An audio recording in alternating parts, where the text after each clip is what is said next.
Welcome back to eCBSE online classes. We are continuing the module real numbers for class 10th mathematics. The specific topic of this video is revisiting rational numbers. This is part D2 of the video series in this module.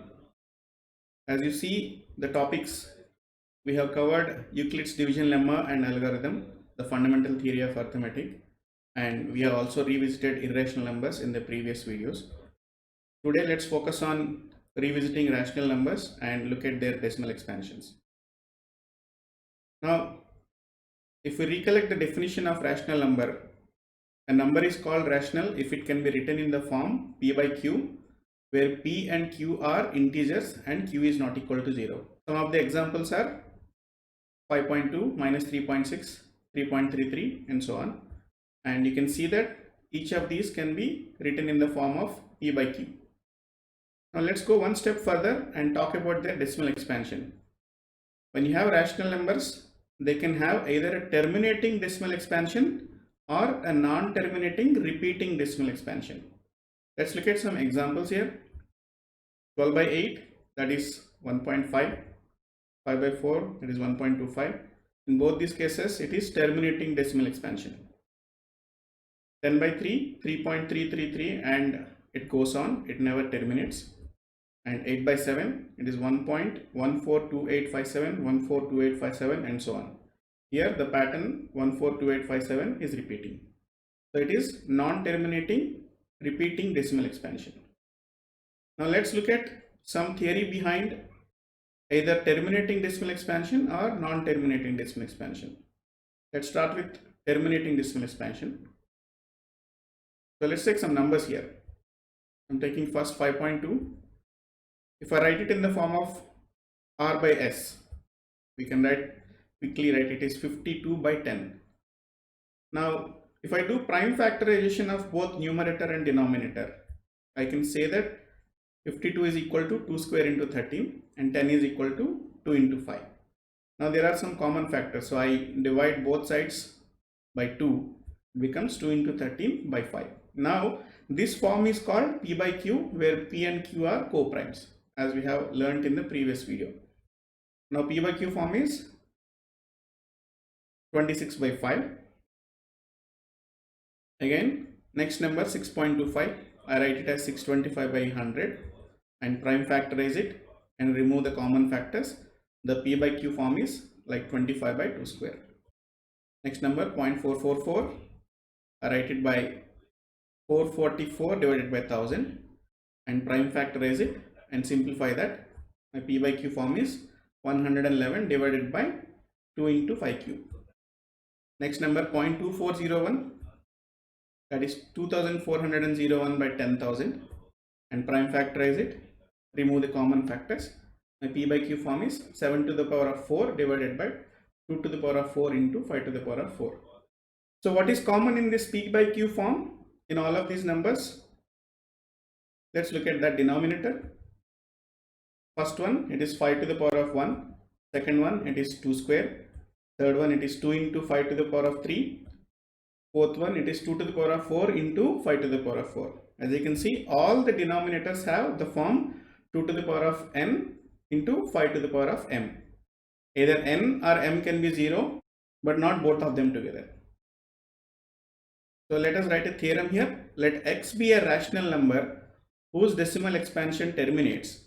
Then x can be expressed in the form p by q, where p and q are co-primes, and the prime factorization of q is of the form 2 to the power of n into 5 to the power of m, where n and m are non-negative integers. Now, what we are saying is, when we have a terminating decimal expansion in the rational number, and when we write it in the form of p by q, where p and q are co-primes, we are saying q is of the form 2 to the power of n into 5 to the power of m, where n and m are non-negative. So what happens in the reverse direction? So if I have a rational number p by q, where p and q are co-primes, and q is of the form 2 to the power of n into 5 to the power of m, and n and m are non-negative, so will the decimal expansion be terminating? Let us look at some examples here. 501 by 2 cube into 5 cube, The calculated value is 0.501, that is terminating. So here both n equal to m equal to 3 and both are non-zero. Let's take another example, 51 by 2 square into 5. The calculated value is 2.55. Here n is not equal to m and both are non-zero. Another number, 173 by 5 cube, it is 1.384. Here n is equal to 0, m is not equal to 0. 5 by 2 cube, it is 0.625, another terminating number. Here n is not equal to 0 and m is 0. In all these cases, the denominator is of the form 2 to the power of n into 5 to the power of m. In all these cases, we have found out that the decimal expansion is terminating, correct? So, we can write another theorem which is of the converse nature to the above theorem. Let x is equal to p by q be a rational number such that the prime factorization of q is of the form 2 to the power of n into 5 to the power of m, where n and m are non-negative integers. Then x has a decimal expansion which is terminating. Let us try to further evaluate this theorem. I have a number p by q which is a rational number, right? And I am also saying q is of the form 2 to the power of n into 5 to the power of m. So let's say n is equal to m and both are non-zeros. So then I can write this as a form of p by 2 to the power of n into 5 to the power of n. That becomes p divided by 10 to the power of n. So by definition p is a integer and 10 to the power of n is nothing but power of 10. So the expansion or decimal expansion will have same digits like p. It's just that the decimal point will be shifted because of the denominator, which is power of 10. So we can clearly say that the decimal expansion is terminating when m is equal to n. And now let's take a case where n is not equal to m. Then what you need to do is multiply and divide with a factor called 2 to the power of a into 5 to the power of b, such that n plus a is equal to m plus b is equal to c. Basically what we are trying to do is equate the powers of 2 and 5 in the denominator. So then what happens? Denominator is 2 to the power of n into 5 to the power of m into 2 to the power of a into 5 to the power of b. So if we simplify this, denominator will become 2 to the power of n plus a into 5 to the power of m plus b. We know that n plus a is equal to c and m plus b is also equal to c. So that becomes denominator is 2 to the power of c into 5 to the power of c. Now let us take the numerator, which is p into 2 to the power of a into 5 to the power of b, and call that as d, which is again another integer. So it becomes a form d by 10 to the power of c. So we clearly can see that this will be a decimal expansion which is terminating. So in both the cases where n is equal to m or n is not equal to m, as long as p by q form is there and p and q are co-primes and q is of the form 2 to the power of n into 5 to the power of m, the decimal expansion of this rational number is terminating. Now let's look at decimal expansions which are non-terminating. So let's take an example here, 1 by 7. Denominator is not of the form 2 to the power of n into 5 to the power of m. So let us work out the division here. So I take 1, it is dividend, and I take 7 as the divisor here. So here 1 is less than 7. So initially the quotient is 0. So when I want to proceed further with this division, I need to add a decimal here. Then I can put 0, it becomes 10. So 1 times of 7 is 7. So when I subtract 7, the remainder is 3. And now add another 0. 4 7s are 28 and I am left with remainder 2. 2 7s are 14. I am left with remainder 6. Again add 0 and 8 7s are 56. I am left with remainder 4. And 5 times of 7 is 35. I am left with remainder 5. So 7 7s are 49. Now again I am left with remainder 1. So this remainder is again repeating.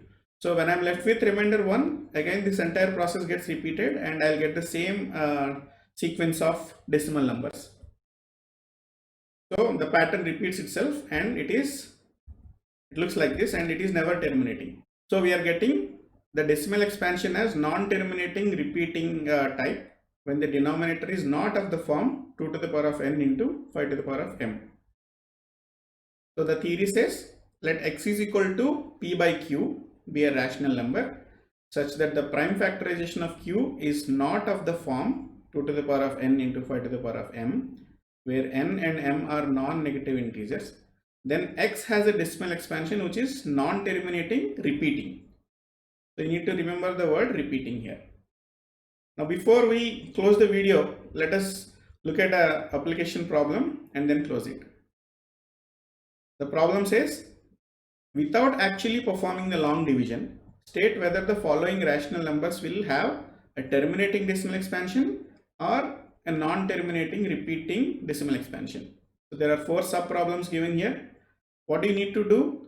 All you need to do is convert this rational number into a form p by q and do the prime factorization for the denominator q and see if it is of the form 2 to the power of n into 5 to the power of m or not. So let's start with the first problem. The number is 13 by 3125. I do the prime factorization. 13 is a prime number, so it doesn't get further factorized. 3125 is 5 to the power of 5. Now p by q form, so it doesn't change because there is no common factor between numerator and denominator. It remains the same. So is q of the form 2 to the power of n into 5 to the power of m? Yes. So the decimal expansion type will be terminating.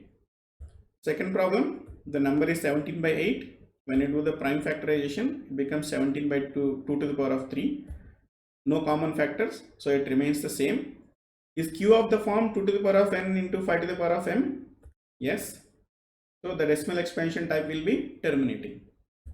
Third problem, number is 64 by 455.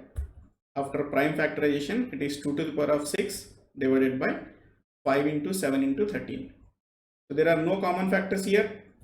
So p by q form remains the same. Is q of the form 2 to the power of n into 5 to the power of m? Here it is no. So the decimal expansion type will be non-terminating repeating. Fourth problem, the number is 15 by 1600. After prime factorization, it is 3 into 5 whole divided by 2 to the power of 6 into 5 square. So here there is a common factor 5. So after clearing that, the p by q form will be 3 divided by 2 to the power of 6 into 5. So is q of the form 2 to the power of n into 5 to the power of m? Yes.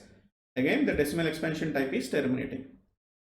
So the approach to solve this kind of problem is very simple. It's a 3-step problem.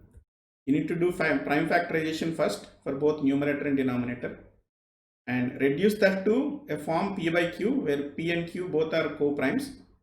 This is done by dividing with common factors.